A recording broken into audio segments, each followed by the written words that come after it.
read my mind. I was gonna ask the same exact thing. It's like we're brothers, just saying.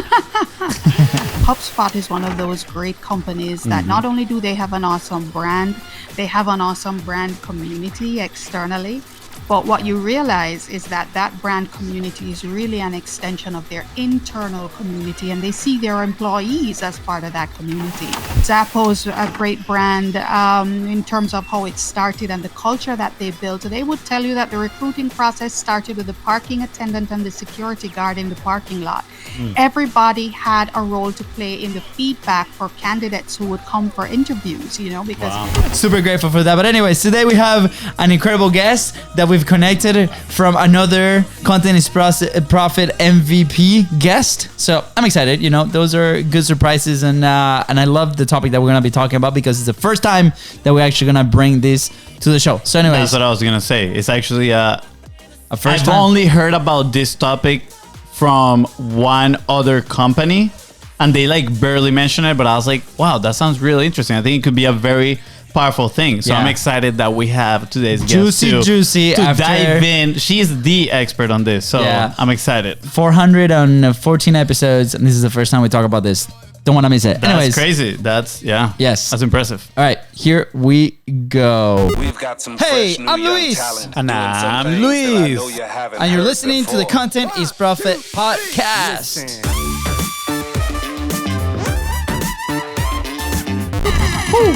That is correct. Fonzie, what are we talking about today? I just want to add before we talk about that, we need to add visionaries in our intro. After the last conversation with Justin, we need to add visionaries to that intro. I know. If you're a visionary, if you're listening to the show, send us a DM. Let us know. Hey, I'm a visionary.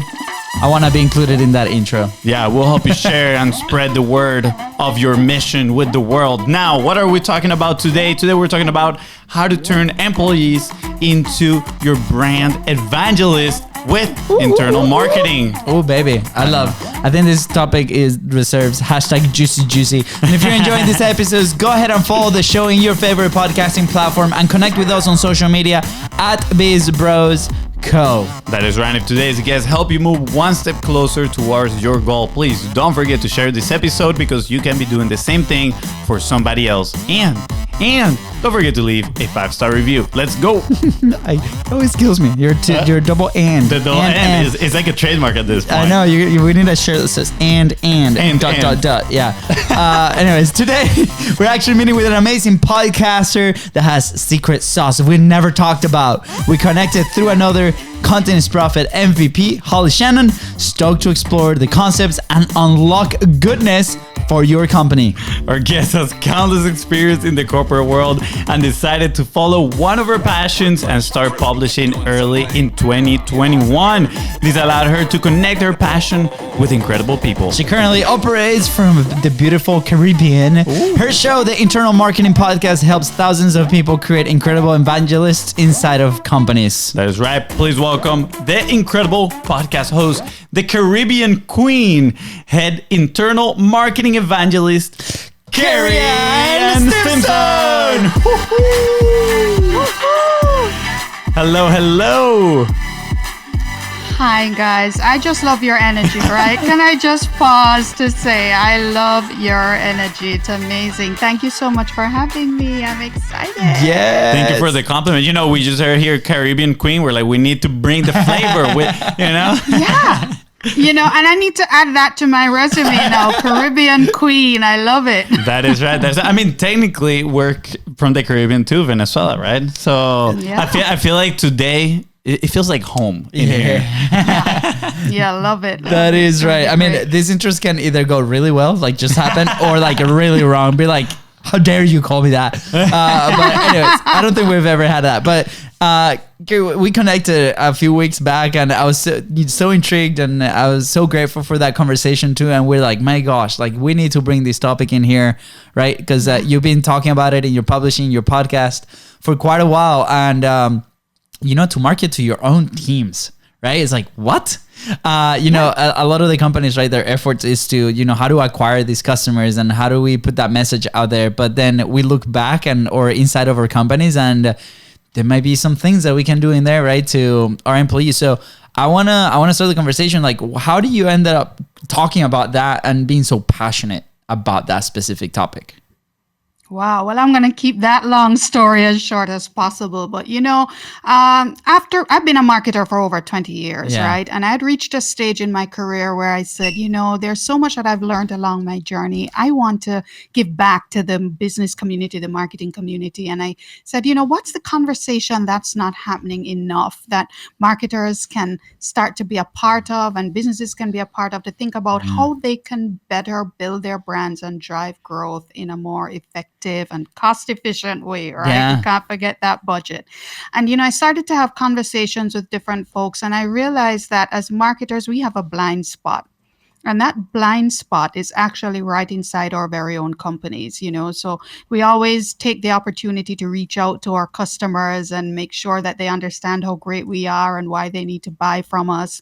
And we forget that it's the employees in the company who are the ones that deliver on that awesome brand promise to the customer. But yet, we don't spend enough time and energy, the same energy that we use to focus on our customers. We don't spend that on our employees. And then when the customers come in, they're like, something's not right here. You're not as awesome as you told me that you were. The experience is not as great as I thought it would have been.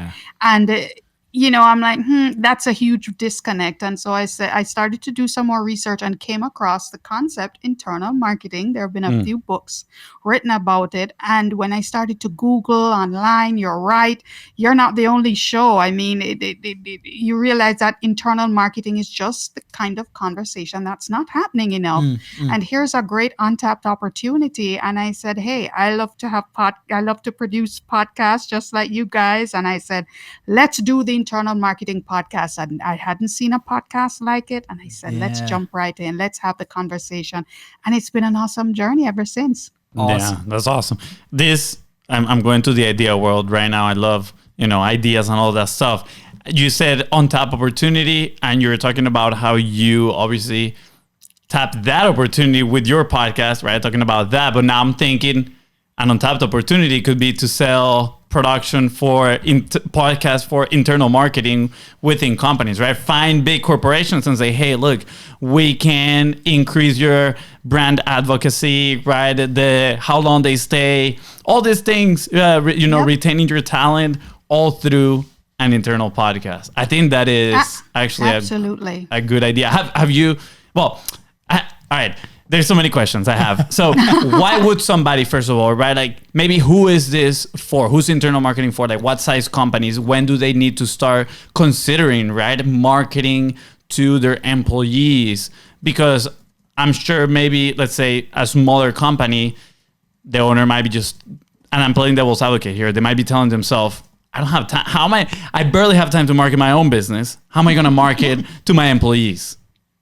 That's right. And that's a great question. So first of all, I like to tell everybody, whether you have an employee of 1 or an employee of 10,000, you need to be doing internal marketing. And the reason why that is that before you even get your very first customer, it's your employee who is there first. And if they're not bought into the mission, the vision, the purpose of why you exist as a company, if they don't understand what's great about your value proposition, your products, your services, that they need to be the ones who are excited about delivering that to your very first customer, then you got a problem. So every business of every size needs to have internal marketing. And, it really is not as expensive as one would think, Yes, we know external marketing is expensive. And yes, you can make internal marketing as expensive as you want to make it. But it really starts with those kinds of internal conversations with your team members, letting them know why you exist as a business, making sure they understand the mission, vision, the purpose, making sure the culture of your company is something that really makes them feel good about being part of your business. And having done that, then what you're doing is you're setting the awesome groundwork for having a team that's super excited about being part of your brand and delivering on that promise to the customer. Yeah. I like that. I'm looking back at our own business. I'm like, 100% we can do a way better job at what we're doing. I think we have a really solid team. We love them. I think they're definitely on board. But I think, and we actually have a meeting every single week where we go over the core values of the companies, kind of like the bigger vision. But I feel like we need to iterate more with them on why is it that we're doing what we're doing. Yeah. And I think, same thing going back when we first began, right? Like when we were trying to, I guess I'll say selling in them on the idea that we were going to go execute, right? Selling ourselves too, internal marketing, introspective marketing. I remember a conversation that we had with our video editor, right? With Danny, and he was like, I can't believe I'm talking to a BIZBROS. And we're like, wait, what? And it was like the first time that on that external side, because he came from an outside contractor and then he became internal team. And it was interesting, right? Because most people in our team touch our content. They consume what we say, these conversations, right? They'll see them. So in a sense, I think on that side, that could be covered. But like Fonzie said, yes, there might be some things that we can do proactively to continue, right, to do this, right? Because, we've been through ups and downs and very big downs, right? And ups again. And it's been insane, right? And we love and adore each one of them. But I can imagine, right, as you continue to grow, right, and you have more and more people that you might not interact with on a daily basis, right? If you're a bigger company, how do you do that? And one of the people that we help and the companies that we help, they're going through something like that right now with the type of product where, you have the sales team and they set an expectation of the product, of the experience. And then on the delivery side, that might not be meeting those expectations. And the CEO might be a little bit disconnected to that.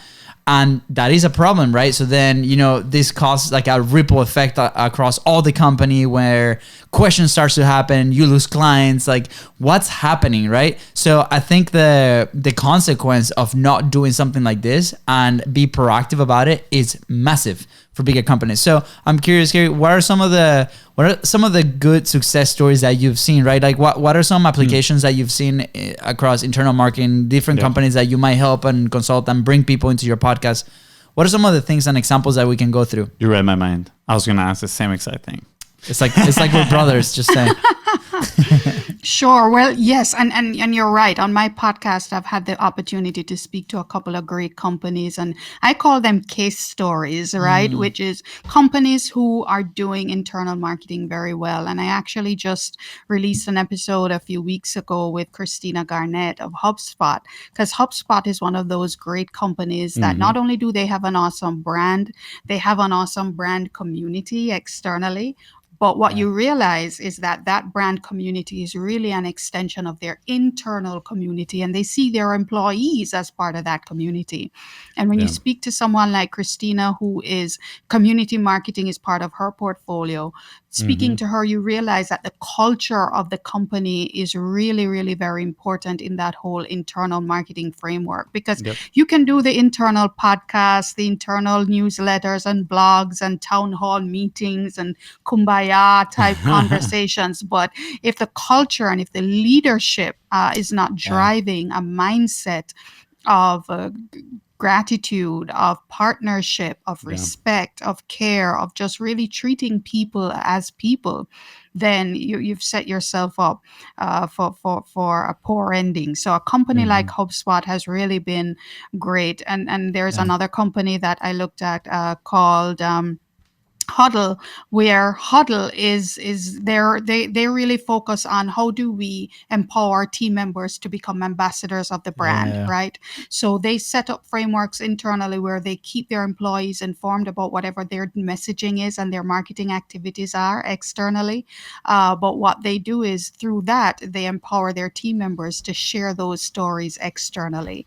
And whatever is shared externally by employees who have their own personal brands, then they share that back internally. So they would have employees who have their own podcast, who have their own blogs, or would have appeared on a podcast quite like this one. They share those stories internally and allow the team members to cheer each other on. So they're just a couple of great examples of companies who are, one, focused on building a great culture, and two, using that as a platform to empower their team members to build their own personal brands externally and celebrating that internally. So and the company brand gets to go along for the ride. It's awesome. I think my mind goes back to when we started BIZBROS, and one of the things I remember talking to you about was that empowering the people that would come to our business to, if they had an idea, if they wanted to try something, it's like, hey, go ahead, right? Like, we want to support you on that, right? And try it. And hopefully if it takes off, right, we can maybe all be part of it. Who knows,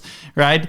And now looking back at it, I'm like, I feel like we need to do a better job at that type of empowerment, right? And at the beginning of the conversation, I was talking about only one other company that I've seen talking about this, right? About kind of like this internal brand evangelist. And the company does a great job at their employees sharing their message. They're on LinkedIn at all times. I find them all the time. Yeah. Their content is amazing, all branded. The message is so consistent across whoever you're talking about. But the differentiator is that they don't sound like robots of like this was crafted, as a marketing gimmick. Like, it does sound like they are actually enjoying it so much that they want to create this type of content, yet the message is so clear and the mission, everybody's so aligned that's why it's consistency across the board.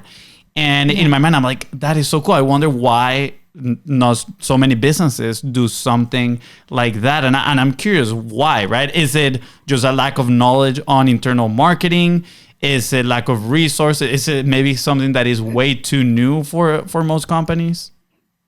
Well, I think there are a couple of reasons. I think the first big reason is that I think a lot of companies underestimate or are not clear about why employees are working with them in the first place, right? So there's due respect a mindset that says, hey, they work here, we pay them. So they should be engaged because it's their salary that allows them to pay their bills. But the reality is it's for that reason why you would need to engage them. Because as far as I'm concerned, and I've always believed this, employees don't work for a company, they work for themselves. So they're working with you as a means to an end to pay bills, to achieve their financial goals. But ultimately, because they're working for themselves, you need to communicate what's the benefit of being a part of this team beyond just collecting a paycheck, right? So it starts there. It's the mindset of the company recognizing that employees, yes, they work there, but they're really working for themselves. How can you onboard them in the brand mission and vision? In the same way, a customer doesn't have to buy from you. They could buy from someone else and you have to convince them to do that. What do you have to do to engage and convince your employees to buy into the brand mission and your why? And I think that's really the big reason as to why they don't really empower employees to have their own brands externally. That's a whole other conversation, perhaps. I think a lot of companies are concerned about the risk that's involved in that, and there are ways to mitigate that. But I would say those are the big reasons why I don't think more companies are tuned in. This is awesome. I was just listening to a show with a creator. His name is Doug Demura, right? He just sold part of his company for $37 million. He's a one-man shop creating, and then he built a business with a partner on the car auction side, right? And he was talking about the process when they went, this company, this VC firm that invests in creators, how big of a risk is for them to do this, in part because anything that Doug says, right, that will affect their investment, right, on the other side. So along the lines of what you said, like, hey, if people are building their personal brands, right, they have their own thoughts, their own process, like their own beliefs, right, that they're probably going to put out there. So maybe that's a way to mitigate that. But at the same time, I feel like the counterpart to that is if you have an employee doing that, perfect. That's a perfect filter to know exactly who you're dealing with, right? So either yes or no.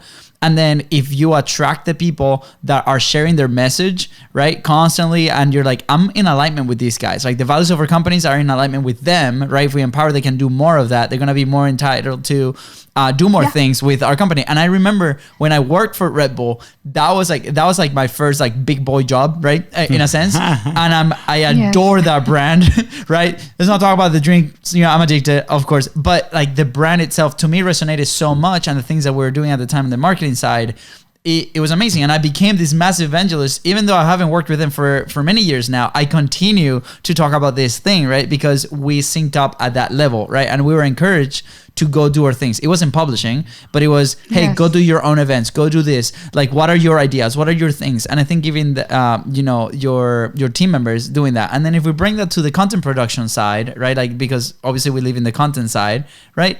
we have our video editor is doing his own reels, and he's encouraged. And I think we can, definitely do a better job encouraging more of that. Our product manager, right? He has a YouTube channel called Geeking Properly, right? He just loves video games and loves this, and he has a really cool idea, different things, right? And every single person has their own quirks and things that they like to talk about, and because they're around our company that's all about publishing, right? They're like, they're encouraged to do that. I think we can do a more proactive job at maybe keeping them accountable to like what they say they're going to go publish, right? But I think that creates an amazing and a unique dynamic that starts attracting that ideal employee for you, right? Or ideal team member for your team, right? So what are some processes maybe that people can put in place, right? Let's say the company already believes like this is a thing that they have to take care today, right? Mm-hmm. Whether that's a small company or a bigger company. What are some things that they can start doing today to be able to attract that talent and retain them and have them excited about the things that you're doing every single day? So the first thing I would say is you need to do a temperature check. So before you start putting in your internal marketing plans, you need to do that temperature check. How do employees actually feel about the brand? So we're looking beyond just your typical employee satisfaction surveys, which are still important. But when you talk about internal marketing or brand engagement, it's about starting with a temperature check. How do they feel about the brand? Do they know what the brand stands for? Do they feel proud to work for company X? That's where you have to start, because if there's a gap there, or if they are not confident that they know what makes your company great, if you say to them, hey, if you got a family member who wanted to buy something from your company, why should they choose your product or service over the competition? They need to be comfortable being able to share that or promote that. So do the temperature check first. The next thing you want to do is assess your whole internal comms framework and mechanism. Are messages that you're sending out already going through or not? Do that audit. I know you talk about internal podcasts not too long ago. We realized that e-newsletters weren't necessarily doing it for us, so we started our own internal podcast, which is enjoying way better engagement than an e-newsletter. So there's an opportunity there. Do that audit, and then of course audit your culture. See what changes need to happen so that your employees feel comfortable working in this space, that your leadership buy-in is there. And then, of course, create the kind of activities that get your employees engaged. So again, you're going to do those town hall meetings. You're going to have those engagement sessions. You're going to do things like your personal branding workshops for those employees like yours who want to do their own thing on YouTube or have their own podcast and they want to start building their brands online. Give them the tools and the tips that they need to be able to do that. And of course, you put the frameworks in place, right? Because I know if folks were still uncomfortable about risk where that's concerned, but things like your social media policy, which, tells everybody the kind of guardrails that they need to stay within, are always important. But I would say those are the key starting point steps that companies can take to get going with their internal marketing strategy. Awesome. That's pretty good. What are some big no-nos in there? Like maybe what are some big mistakes that you see people doing? Let's save them a few, maybe, who knows, years of learning through these mistakes. I love that question. So the first thing is that you don't want to make any assumptions that your employees know what they need to be doing or what they need to be saying, right? Mm-hmm. So providing the information, the scripting, product training, anything that is required to give employees the information that they need. Never assume that they know everything that they need to know. Never assume that where social media is concerned that they're clear about what they should and should not be sharing about the company externally. You want to be able to do that as well. Don't do this without leadership buy-in from the CEO or head of business right down. They need to be bought into just how important employees are in building the brand and driving growth, and making sure that you put those measures in place. You want to make sure that the measures that you have in place are there to prove the value that it's bringing, and setting up those KPIs up front is always something I recommend too. That's awesome. Thank you, by the way, full on roadmap, by the way, go back and listen to this, take your notes, because we have your 5 steps, 6 steps that you can go share now with, your company CEO and brainstorm around this and put an action plan to this. And then the big no-nos, the things that you need to avoid, which is great. So, Kerry, this was great. what we call golden boulder. Bam.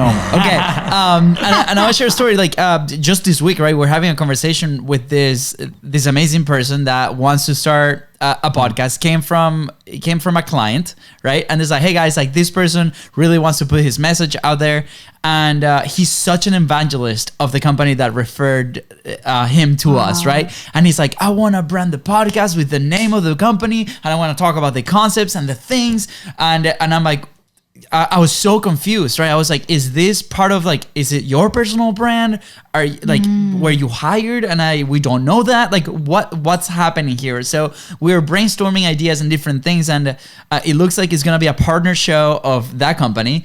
But when we were bringing this back to the company that referred to be like, guys, like this is a great indicator that this is like an MVP and he loves and adores what you guys are saying, your message, like he implements it in his own business. Like, this can be an incredible tool for you guys to build that relationship and see where it goes, right? And they sell bigger packages and different things. So this could become an amazing sales enablement tool for him, not only to build his personal brand, but also to help, each other out. And I was like, wow, what a great way to find these out, right? When you have those people coming to you every single time, like giving you feedback or excited about the things that you're putting out. Maybe there are people that are outside, and the CEO of this company made a comment that was amazing, right? It's like, we've been looking for a couple months now to fill this very specific position.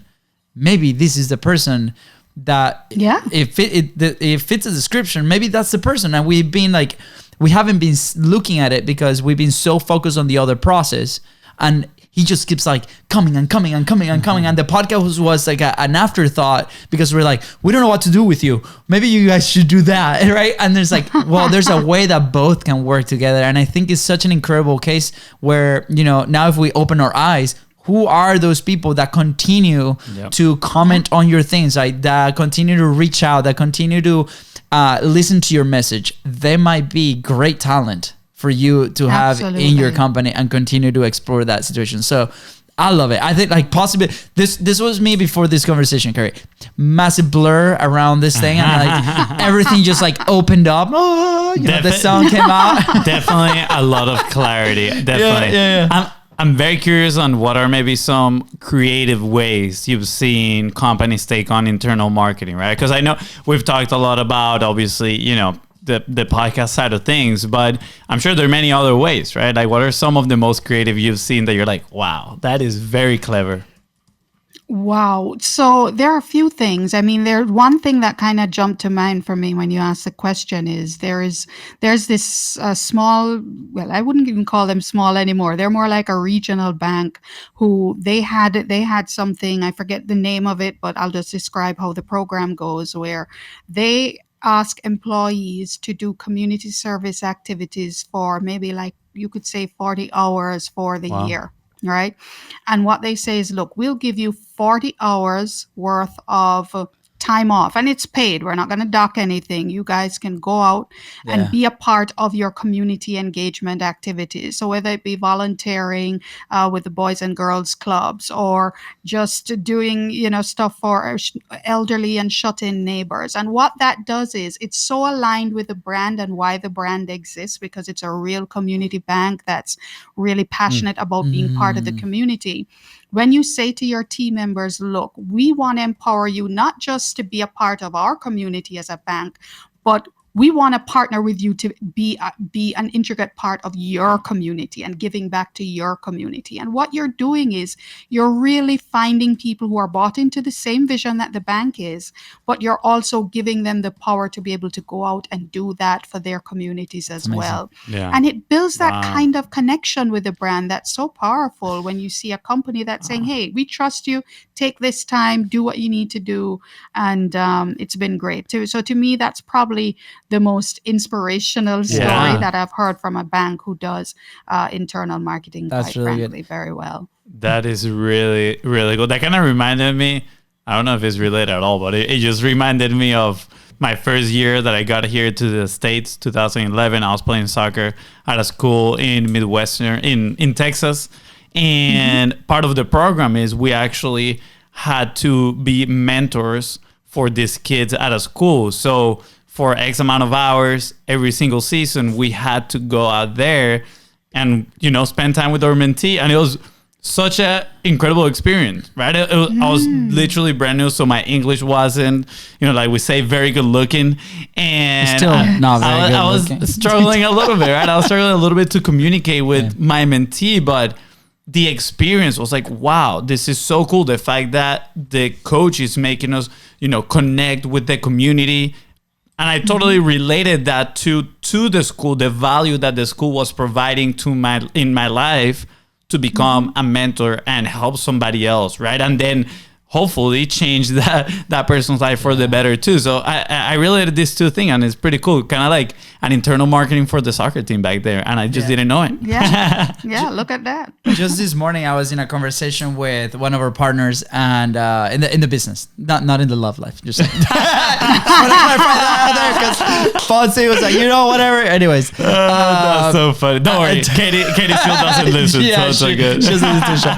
Anyways, and he was talking about how he's having employee issues. He had to fire somebody, and then somebody else quit, and then he's like diving deep into the operations, and it's all broken, right? So he was like going like really, really stressed, and we're talking about how he believes that part of it is remote work, and that he doesn't see them in the office, and there's not an environment where we can see them. So today, more than anything, right? Like where these companies are transitioning to whether, fractional remote or full remote, this is more important today than ever, right? Yes. Because I'm like, wow, your culture line is broken when there's not a place of gathering where you can build that, whether with your coworkers, with your supervisors, your whatever, like your team, right? That's that to me, like I work in the fitness industry for years, and I remember like the chemistry that the team had was incredible because we were there in the action, working, doing our things, right? And we just built an incredible team off of the relationships and the things that we were doing on location. And now our company is completely remote, right? We have people in multiple countries, and we're like, well, we have these happy hours that we do, maybe once a month, and we talk every single day, but I really miss like the in-person environment. So these companies now that are thinking, right, maybe that's a cheaper route because we're saving on rent on the buildings or whatnot. Like now is the time to reallocate maybe some of that budget into internal marketing strategies and things that we can do to build that up, right? So have you noticed, like, especially with, people and companies going remote, like what are maybe some of those initiatives, right? Like that people can do, especially if they have remote teams. Can I add something to that question too, real quick? Sure. As I was talking about this, my mind went to like, well, what if, I know a lot of these people, they don't want to come back to the office because they now have a lot of freedom and they don't feel like they're being, kind of like just micromanaged, right? But and I'm a believer that a strong culture is going to attract better talent as well, right? That's one of the purpose of internal marketing. But then, is it possible to turn these people as well into evangelists of your brand if they are not, or if they're not already bought in to the brand, right? And maybe how do you spot that? How do you spot that? What can you do about it? Wow. So I'm picking up kind of like two different angles here, but just to jump to Luis's question. So you're right. In a remote environment, it's super difficult. You don't have that water cooler experience anymore, where you get to see when someone has changed their glasses, or or they've bought a new outfit. I mean, it loses that value.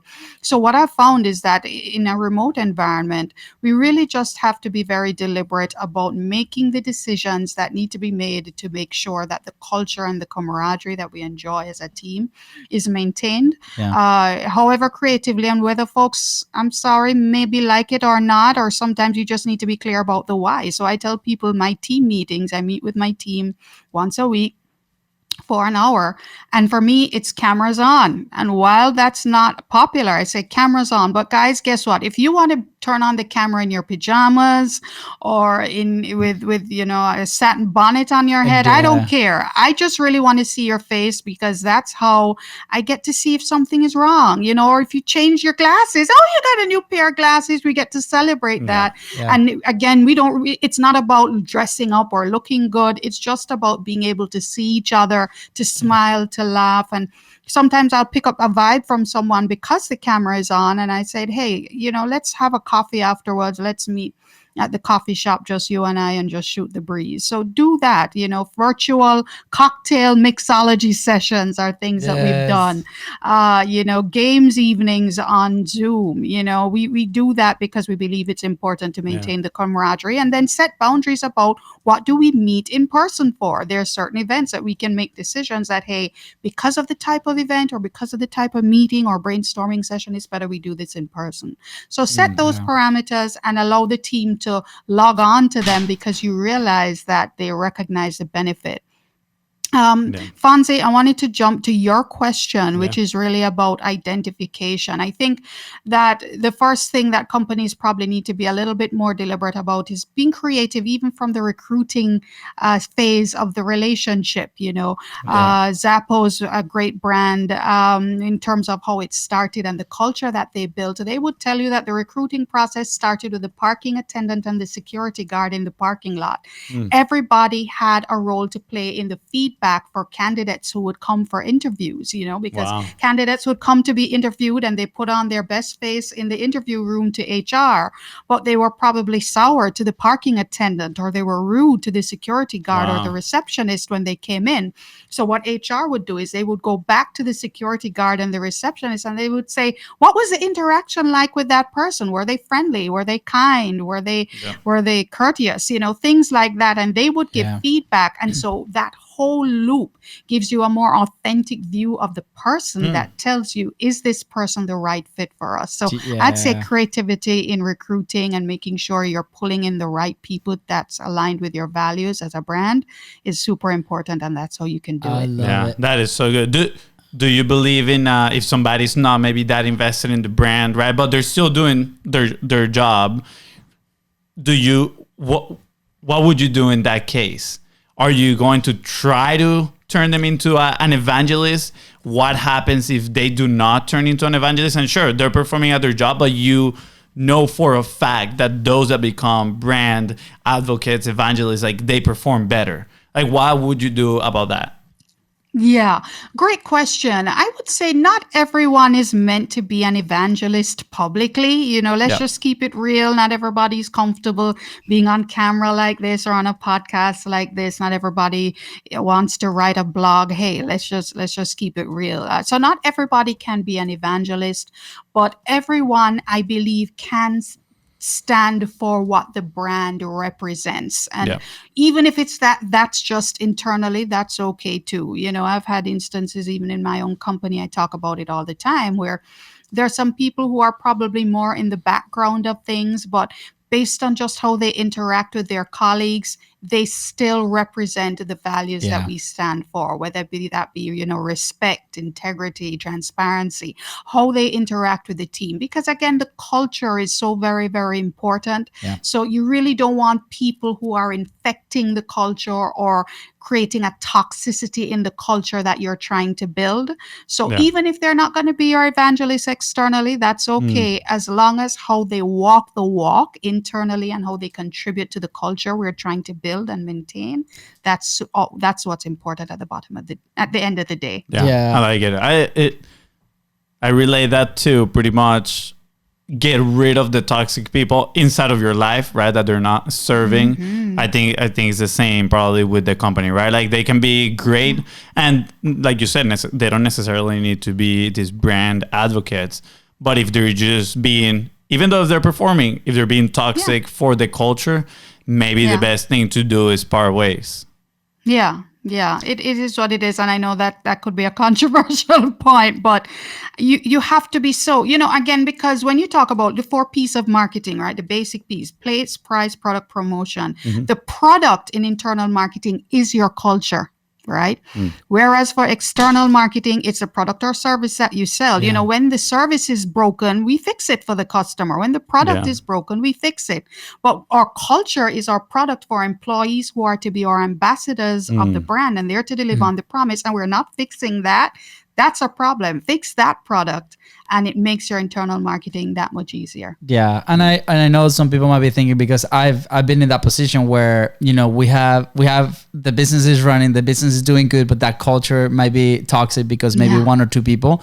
And I remember in the fitness studio manager days, we had a couple people in our teams that conversation dragged for a month, and the fear was, well, the studio is running full capacity, right? We had about 1,000 members that were coming every single day. It was packed, right? We're like, we don't have somebody that will cover that for maybe 2-3 months while we find that new person, right? So the action steps with ownership at that point, and even in internal teams, right? Like if you have on content, right? Your editor, your producer, like whoever that is, right? There are indicators that as soon as you start thinking, we're like, wow, like this might be a little bit of a red flag.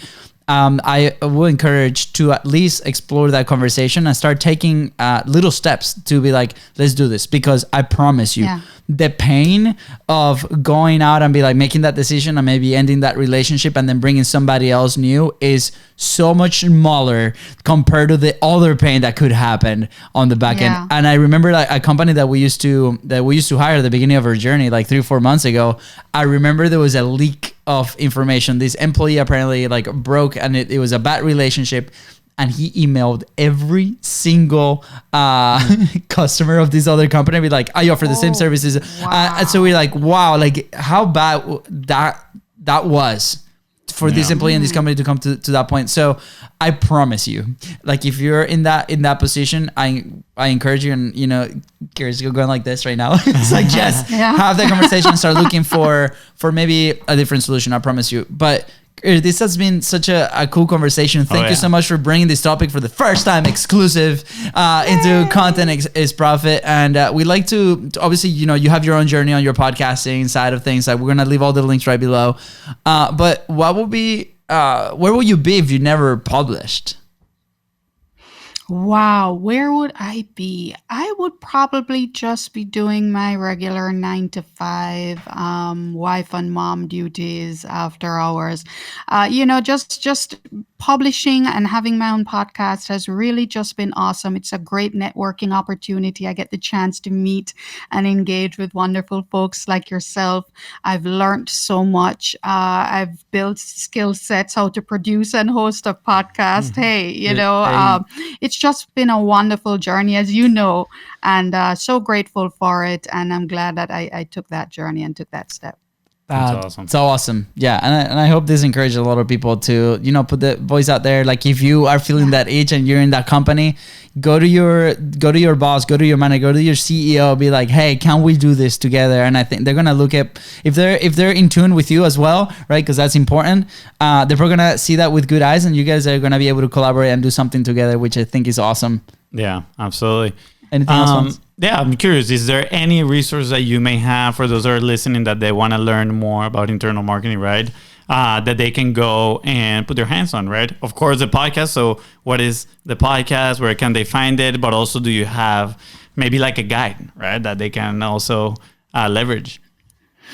Great question. So, you know, to be very honest with you, I myself am still hunting for internal marketing resources because, again, while it's existed for a couple of decades now, it still has not been something that's been deeply explored. So in addition to my podcast, what I've been actually doing is I'm going on to Amazon and shopping for books that say internal marketing. Admittedly, most of those books are more textbooks for college level courses.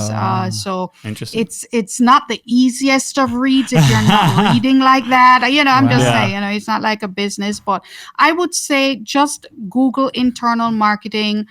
Any book you see that speaks about it, there are probably 5 of them at most. But invest in them and have a read, because internal marketing is not just about employee brand advocacy. It can impact things like production and profitability and things like that. So just read as widely as you can and just join the conversation, because I think the more people have that conversation, then the more we'll see more content coming out about it, for sure. Absolutely. I remember fresh out of college, I was like, you know, trying to find jobs and things. And, you know, we've always thought ourselves that we're a little bit different in many ways. And I think this is why we run our own thing and we do, you know, we carve our path in a sense.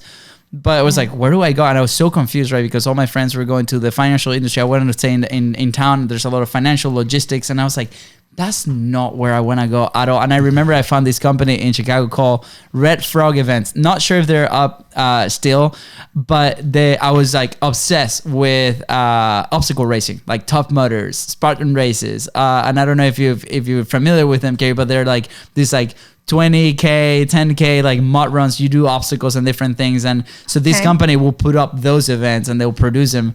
And I remember their biggest like magnet was their office. And it was like a playroom. They have all these things, right? And they'll advertise their office. And then right after that, their culture and like all their mission, the vision and values of them. They have employees doing their own events and doing all these things. I'm like, oh my gosh, this is so amazing. Yeah. And then my life took a different turn and I stayed where I'm at and I'm very grateful for it. But I remember, I'm like, wow, that's such a massive magnet when you're loud as a company with your internal marketing that the benefits can be massive. So I'm gonna break your heart, but it seems like Red Frog Events is closed. Yeah, I think is an industry type of thing, but because the pandemic would have hit so many folks in that industry. Yeah, so maybe, I think Spartan is like the sole owner of that industry at the moment. But anyways, I remember that experience. I was like, wow, that's incredible. The amount of talent that they might be getting just for that, and then they had the opportunity to pick and choose the best. So. Okay, what a great... That's the thing with internal marketing. I'm so sorry that employer brand, employer branding is one of the best benefits because when you got happy, engaged employees who are bought into the brand and they're able to talk about that externally, they're attracting great people, so it's awesome.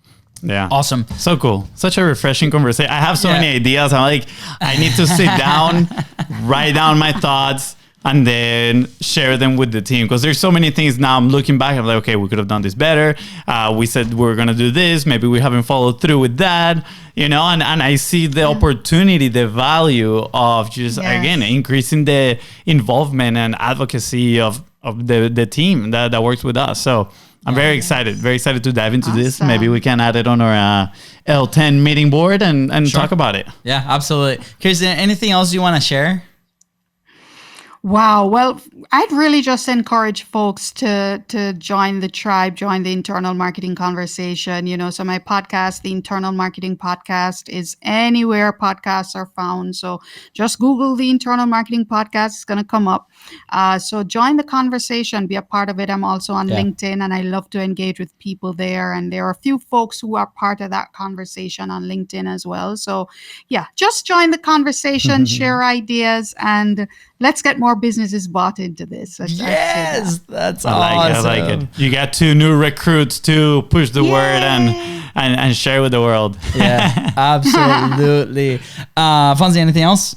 We just thank you, Kerry. It was absolutely amazing, super refreshing. Love your energy too. And the Caribbean Queen delivered 100%. I'm updating my resume, right? That's why I hop off here. And I'm excited to, hopefully meet one day in person and, talk a little bit more about internal marketing. Yes. That would be awesome. Sweet. Guys, with that said, thank you so much for tuning to the Content is Profit podcast. Go ahead and follow the show in your favorite podcasting platform and on social media at BIZBROS Co. That is Random Kerry here, help you move one step closer towards your goal. Please don't forget to share this episode and leave a 5-star review. No, every time I say and I just think about what you said at the beginning. Okay. Right. Bye, guys.